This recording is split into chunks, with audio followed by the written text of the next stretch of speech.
Igitunguru gitukura ni kimwe mu mboga zimwe ziri muri vyinshi Imana yahaye umuntu ngo aze afungure kugira abashe kubaho afise amagara meza.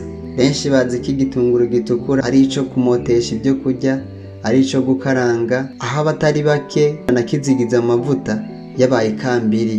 Benshi bigatuma bagwara n'indwara z'amakanseri atandukanye akomotse muri iyo mikarango, na cane cane ababa mu bisagara. Tugiye kurabira hamwe uburyo wokoresha igitunguru gitukura kikakubera umuti ukomeye ugikoresheje conyene.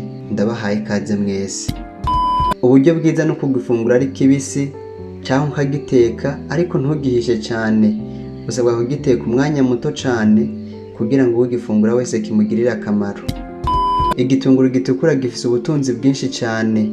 Ubwo butunzi bukagira akamaro kenshi ku magara y'abantu. Gifise vitamine A, vitamine B, vitamine C, vitamine E, ivyunyunyu vyinshi. Bimwe muri ivyo ni nka chlore, magnesium, soufre, sodium, phosphore, calcium na fer. Kiratunze n'amafibre alimentaire canke ibinyuzinyuzi. Gitunze ama-antioxidant menshi bituma umuntu akunda kugifungura ari kibisi aba ariko arikingira amakanseri, nka kanseri yo mu rura rukuru, akaba ariko yikingira kanseri y'udusabo tubika intangangore, kanseri yo mu bwonko, kanseri yo mu muhogo, kanseri y'umushishito niyo muri prostate. Uburyo bwiza bwo kugifungura ni ukugikata umuzingi ugiteretse.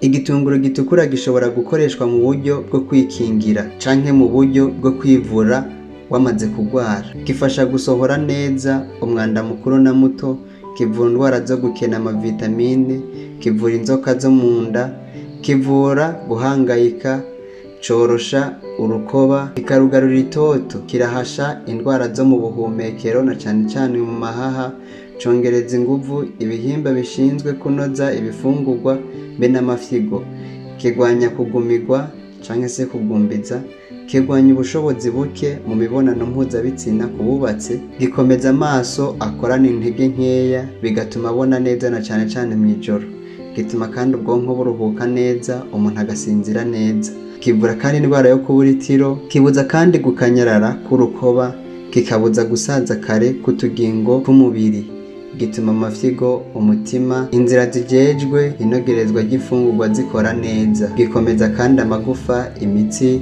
n'urukoba, gisohora kandi uburozi buri mu mubiri w'umuntu nk'ubwo umuntu aba yaratewe n'imiti myinshi yari yo kwa muganga, kigabanya kandi urugero rurenze rw'isukari mu maraso. Mbere igitunguru gitukura ni umuti ukomeye w'indwara y'igitigu canke hepatite B. Muri rusange igitunguru kimwe canke bibiri ku munsi birakwiye ku muntu.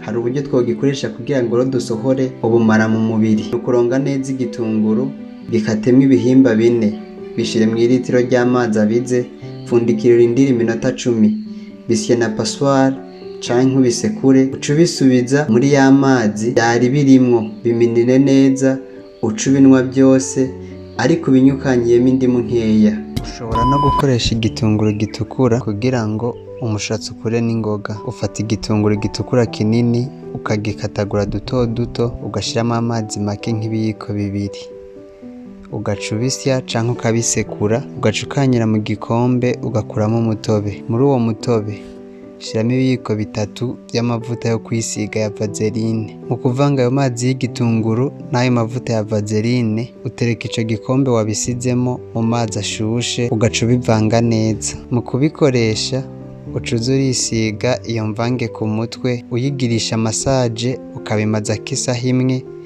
ukabikora buri munsi, ugaheza ukwezi.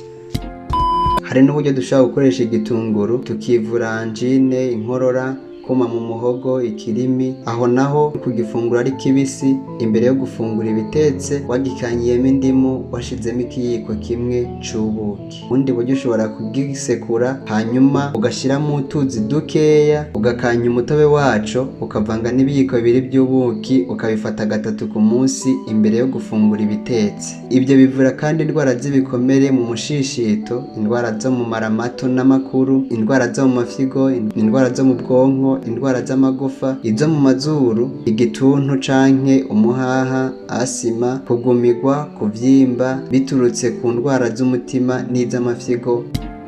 Hari uburyo dushobora gukoresha igitunguru kandi tukavura inkorora y'akanira ku bana. Sekura igitunguru gitukura kimwe ugikanye, maze umutobe wayo ukanyiremo indimu imwe, ushiremwo ibiyiko bibiri by'ubuki, hanyuma uvange. Umwana muto muha akayiko gato mu gitondo, saa sita no ku mugoroba imbere yo kumuha ibitetse. Umwana akuze umuha ibiyiko bibiri canke utuyiko dutatu duto duto gatatu ku munsi imbere yo gufungura ibitetse. Mwamenya ko abana bakuze co kimwe n'abakuze ushobora kubakatira igitunguru ukabikatana n'indimu ugashiramwo n'ubuki, ufise amavuta ya elayo canke amahoke nayo ugashirako ikiyiko kimwe, hanyuma bakabifungura imbere yo gufungura ibyo kurya bya saa sita. Gusa bakabikora gatatu mu ndwi ugaheza ukwezi. Aho baba bavuye igitigu, umutima, amafyigo, ubwonko, amahaha, ibisebe n'ibivyimba cane cane indwara zifatira mu mushishito. Uburyo nabwo twokoresha mu kuvura indwara y'umushishito, umutima, amara mato n'amakuru dukoresheje igitunguru. Ufata umutobe w'igitunguru gitukura kimwe n'umutobe w'indimu, umutobe wa pome, ukanywa umutobe wose wawuteranije ukabikora gatatu ku munsi, mu gitondo, saa sita no ku mugoroba. Hari uburyo naho dushobora kwivura amatwi dukoresheje igitunguru gitukura. Ufata ibitonyanga vy'igitunguru gitukura gitetse mu tuzi dukeya, ugakozamwo ipampa, ugaca winjiza mu matwi canke ugatonyangiriza amazi y'igitunguru gitukura mu gutwi imazi 3 gatatu ku munsi. Ukuvura intandara ufata ibiyiko bitatu by'amazi atetse y'igitunguru ukazuranywa gatatu ku munsi, ukaba wivuye mbere wikingiye iyo ndwara. Naho mu kuvura umwuna ufata igitunguru gitukura ukagikatamwo duto duto ukagishira mu gatambara ugahambira mu irugu. Igitunguru gitukura gihometse ku gihute gica gisha kikameneka. Mu kuvura amaso y'imbwa ufata igitunguru gitukura cumye neza gikate munsi ku mizi, uca ubona yuko hasohoka ibintu bimeze nk'amazi yera ameze nk'amata. Uca ufata ima rimwe ukarishira mu jisho rimwe, ugafata irindi mukarishira mu rindi jisho. Ibyo bivura amaso y'imbwa. Twige kwivura no kwirinda, kuko kwirinda biruta kwivuza. Si byiza kurindira ko indwara ziza ngo tubone gukoresha igitunguru, ahubwo tugikoreshe kuko tuzi ko ari urukingo rw'indwara nyinshi.